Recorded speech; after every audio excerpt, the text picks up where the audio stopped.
The smaller triangle is transformed to create the larger triangle.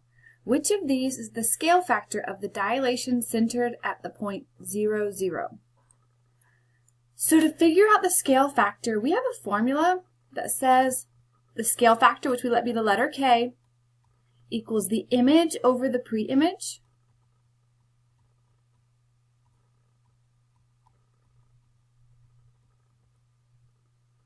So I'm going to just take one of the side lengths. It doesn't matter which side, but I'm going to use this side because it follows the grid.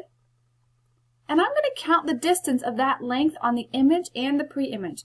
Now we need to go ahead and decide which one came first. It says the smaller triangle is transformed to create the larger triangle. That means the smaller triangle is going to be the pre-image, and the larger triangle is going to be the image. So I can count these units. This is 2 units long. So the length of the pre-image is 2. And then for the image, it's 1, 2, 3, 4 units long. And 4 over 2 would reduce to 2. In other words, the bigger triangle is twice as big as the smaller triangle. So the scale factor is 2.